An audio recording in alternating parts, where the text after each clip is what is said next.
اعوذ باللہ من الشیطان الرجیم، بسم اللہ الرحمن الرحیم۔ السلام علیکم ناظرین۔ رجب اسلامی سال کا 7واں مہینہ ہے۔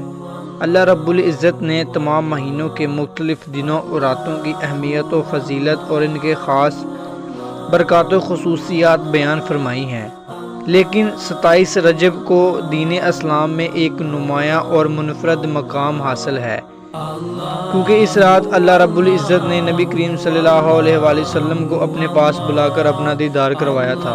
عربی لغت میں معراج ایک وسیلہ ہے جس کی مدد سے بلندی کی طرف چڑھا جائے، اسی لحاظ سے سیڑھی کو بھی معراج کہا جاتا ہے۔ رسول اکرم صلی اللہ علیہ وآلہ وسلم معراج کی تحریکی سیر میں حضور نے حضرت جبرائیل علیہ السلام کو ان کی اصلی صورت میں بھی دیکھا۔ رسول اکرم صلی اللہ علیہ وآلہ وسلم سے روایت ہے، آپ نے حضرت جبرائیل علیہ السلام سے فرمایا، یہ کیا بات ہے کہ میں جس آسمان پر پہنچا وہاں والوں نے مجھے خوش آمدید کہا اور مسرت و شادمانی کا اظہار کیا۔ آپ جسم و روح دونوں کے ساتھ آسمانوں کی بلندیوں پر پہنچے، اور آپ کا یہ اوپر کا سفر ہر بلندی کے سفر سے بالا تر ہے۔ آپ اس مرکز سے بھی اوپر تشریف لے گئے جہاں خالق اپنے کلموں سے فیصلے جاری کرتا ہے۔ پھر رب کائنات نے آپ کو وحی کی۔ اس طرح نبی کریم صلی اللہ علیہ وآلہ وسلم نے معراج میں ایسے لوگوں کو بھی دیکھا جن کے سر پتھر سے توڑے جاتے ہیں، اور جب ٹوٹ جاتے ہیں تو پھر پہلے کی طرح درست ہو جاتے ہیں، اور سزا کی اس کارروائی میں کوئی کمی نہیں کی جاتی، یعنی عذاب کا یہ سلسلہ بہم جاری رہتا ہے۔ ان لوگوں کے بارے میں حضرت جبرائیل علیہ السلام نے حضور کو بتایا کہ یہ وہ لوگ ہیں جن کے سر فرض نماز سے بوجھل ہو جاتے تھے۔ اسی طرح نبی کریم صلی اللہ علیہ وآلہ وسلم نے ایسے لوگوں کو بھی دیکھا جن کے آگے پیچھے پیوند لگے ہوئے تھے، وہ اس طرح چر رہے تھے جیسے اونٹ اور بکریاں چرتی ہیں، اور وہ جہنم کے پتھر کھا رہے تھے۔ نبی پاک صلی اللہ علیہ وآلہ وسلم نے حضرت جبرائیل سے ان کے بارے میں پوچھا تو انہوں نے بتایا کہ یہ وہ لوگ ہیں جو اپنے مالوں کی زکوٰۃ ادا نہیں کرتے تھے۔ کہاں کچھ ایسے لوگوں کا مشاہدہ کیا جن کے سامنے ہانڈی کا پکا ہوا گوشت تھا، اور انہوں کے سامنے دوسری ہانڈی میں خبیث اور کچا گوشت تھا۔ یہ لوگ کچا اور خبیث گوشت کھا رہے تھے اور پاک پکا ہوا گوشت چھوڑ رہے تھے۔ حضرت جبرائیل نے سید کائنات کو ان کے بارے میں بتایا کہ یہ وہ لوگ ہیں کہ ان کے پاس جائز اور پاکیزہ عورتیں موجود تھیں، مگر وہ خبیث عورتوں کے پاس جا کر زنا کی لعنت میں مبتلا ہوتے تھے۔ اسی طرح وہ عورتیں بھی جن کی شادیاں پاکیزہ مرد سے تھیں، مگر وہ خبیث مرد کے پاس جا کر زنا کی مرتکب ہوتی تھی۔ اور نبی کا گزر راستہ ایک ایسی لکڑی کے پاس سے ہوا جس کے پاس اگر کوئی کپڑا گزرتا تو اسے وہ لکڑی چاک کر دیتی، یا کوئی شے گزرتی اسے بھی چاک کر دیتی۔ حضور اکرم صلی اللہ علیہ وآلہ وسلم نے پوچھا، جبرائیل یہ کیا ہے؟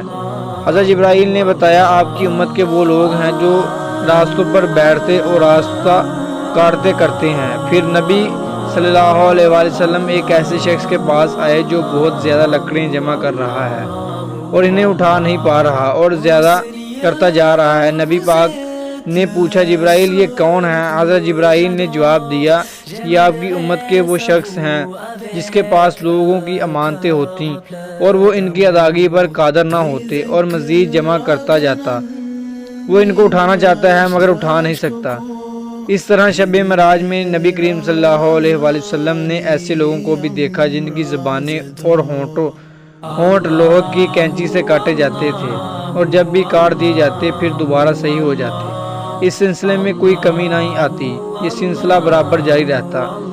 نبی پاک صلی اللہ علیہ وآلہ وسلم نے فرمایا، جبرائیل یہ کون لوگ ہیں؟ انہوں نے عرض کیا، یہ آپ کی امت کے مقررین ہیں، فتنہ برپا مقررین جو یہ کہتے تھے اس پر خود عمل نہیں کرتے تھے۔ اس طرح نبی پاک صلی اللہ علیہ وآلہ وسلم نے شب معراج میں ایسے لوگوں کا بھی مشاہدہ کیا جن کے منہ کھولے جاتے اور آگ کے گندران کے منہ میں ڈال دیے جاتے، پھر یہ گندران کے نیچے سے باہر نکل جاتے۔ یہ وہ لوگ تھے جو یتیموں کا مال غلط طور سے کھاتے تھے۔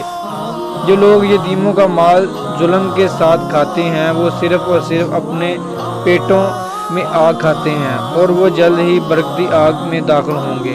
اے اللہ، اس نبی کریم صلی اللہ علیہ وآلہ وسلم پر اپنا درود نازل فرما اور ہم سب کو آپ کی شفاعت سے بہرہ ور فرما، آمین۔ جیسا کہ رسول اکرم صلی اللہ علیہ وآلہ وسلم سے ثابت ہے کہ آپ نے فرمایا میں نے جہنم کا مشاہدہ کیا تو کیا دیکھتا ہوں کہ اس میں زیادہ تر تعداد عورتوں کی ہے۔ صحابہ نے عرض کیا یا رسول اللہ ایسا کیوں ہے؟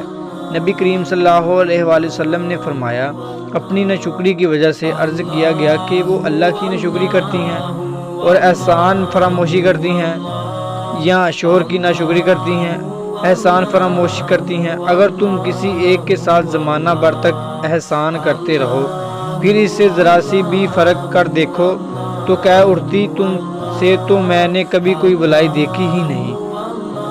شب معراج کی صبح نبی صلی اللہ علیہ وآلہ وسلم نے حضرت ام ہانی رضی اللہ تعالی عنہا سے جب واقعہ معراج بیان کیا تو انہوں نے رسول اکرم صلی اللہ علیہ وآلہ وسلم سے عرض کیا یا رسول اللہ یہ واقعہ آپ اپنی قوم کے سامنے نہ بیان کریں ورنہ وہ آپ کو اذیتیں دیں گے اور تکذیب کریں گے۔ ان کے جواب میں نبی پاک نے فرمایا کہ اللہ کی قسم میں نے ان کے سامنے ضرور بیان کروں گا۔ پھر آپ مسجد الحرام تشریف لے گئے۔ آپ کے پاس سرانہ کفر ابو جہل ملعون آیا اور آپ سے کہا کیا کوئی خبر ہے؟ نبی کریم صلی اللہ علیہ وآلہ وسلم نے فرمایا ہاں ہے۔ پھر اس نے جواب دیا پوچھا کیا ہے؟ حضور نے فرمایا رات مجھے سیر کروائی گئی۔ اس نے پوچھا کہاں کی سیر؟ حضور نے فرمایا بیت المقدس کی سیر۔ تو پھر صبح آپ نے ہمارے درمیان کیسے گزاری؟ ابو جہل نے یہ جملہ مذاق اور اللہ تعالیٰ کی اس قدرت کے انکار میں کہا کہ بھلا اللہ تعالیٰ اپنے نبی کو جسم و روح کے ساتھ یہ سیر کرا سکتا ہے؟ اس کو نبی کریم صلی اللہ علیہ وآلہ وسلم نے جواب دیا ہاں ایسا ہی ہوا۔ اس ملعون نے کہا آپ کا کیا خیال ہے؟ میں اگر آپ کی قوم کو بلاؤں تو کیا آپ ان کے سامنے بھی یہ بیان کر سکتے ہیں؟ نبی پاک نے فرمایا ہاں ضرور۔ اس کے بعد وہ اہل قریش کو آواز دینے لگا۔ قریش کے لوگ جب جمع ہو گئے تو نبی پاک نے ان کے سامنے واقعہ معراج اور اپنے مشاہدات بیان کیے۔ یہ سن کر ان کی حیرت و استقبال کا یہ عالم ہوا کہ کوئی تو تالی بجاتا جا رہا ہے اور کوئی اپنا ہاتھ اپنے سر پر رکھے ہوئے ہے۔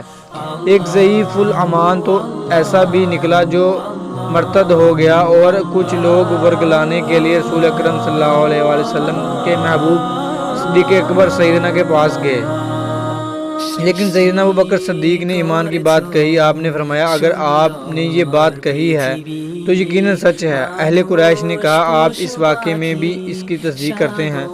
حضرت ابوبکر صدیق نے فرمایا میں تو ان کے اس سے بھی بڑی چیز میں تصدیق کرتا ہوں، میں تو آسمان کی خبر پر ان کی تصدیق کرتا ہوں۔ اس دن سے آپ کا لقب صدیق ہوا اور آپ جہنم سے آزاد فرما دیے گئے۔ مشرکین مکہ نے رسول اکرم صلی اللہ علیہ وآلہ وسلم کے بیان کی صداقت جانچنے کا ارادہ کیا اور انہوں نے نبی پاک سے مسجد الاقصی کے دیوار اور اوصاف کے بارے میں سوال کیے۔ نبی کریم نے شب معراج سے پہلے مسجد الاقصی کبھی دیکھی نہ تھی اور ہر شخص جانتا ہے کہ ایک نظر دیکھنے والا کوئی بھی شخص اپنے مشاہدات کی تفصیل نہیں بیان کر سکتا، مگر یہاں تو بات ہی کچھ اور تھی۔ ان کے خالق نے حجاج بجاج اٹھا دیے اور مسجد الاقصی کو آپ کے پیش نظر کر دیا۔ آپ اسے دیکھتے اور ایک جگہ اور ایک دروازے کی کیفیت بیان کرتے جاتے۔ نتیجن کے طور پر کفار کو تسلیم کرنا پڑ گیا۔ یہ کیفیت آپ نے صحیح بیان کر دی ہے، بلکہ ان کے علاوہ نبی پاک صلی اللہ علیہ وسلم نے کچھ ایسی علامتیں بھی بتائیں جو آپ کی صداقت کی شہاد عدل ہیں۔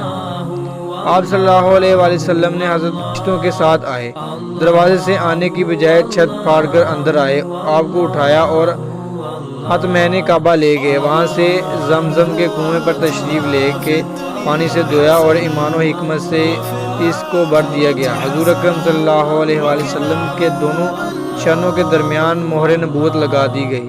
پھر براق پر سوار کر کے حضور کو سفر شروع ہوا۔ شب معراج محبوب خدا نے مسجد الحرام سے مسجد الاقصی اور وہاں سے آسمانوں کی سیر کر کے اللہ کی نشانیوں کا مشاہدہ کیا۔ اس شب حضور کریم صلی اللہ علیہ وآلہ وسلم آسمانوں سے بھجوائی گئی خصوصی سواری البراق پر سوار ہو کر خالق کائنات سے ملاقات کے لیے تشریف لے گئے۔ قرآن پاک میں نبی بنی اسرائیل کی پہلی آیات میں اس واقعے کا ذکر موجود ہے جو معراج یا اسراء کے نام سے مشہور ہے۔ حدیث میں بھی اس واقعے کی تفصیل ملتی ہے۔ شب معراج انتہائی افضل اور مبارک رات ہے کیونکہ اس رات کی نسبت معراج سے ہے۔ سفر معراج اپنے 3 مراحل پر مشتمل تھا۔ پہلے مراحل میں سفر معراج کا پہلا مرحلہ مسجد الحرام سے مسجد الاقصی تک کا ہے، یہ زمینی سفر ہے۔ دوسرا مرحلہ سفر معراج کا دوسرا مرحلہ مسجد الاقصی سے لے کر سدرۃ المنتہا تک ہے، یہ کرۂ ارضی سے کہکشاؤں کے اس پار واقع نورانی دنیا تک کا سفر ہے۔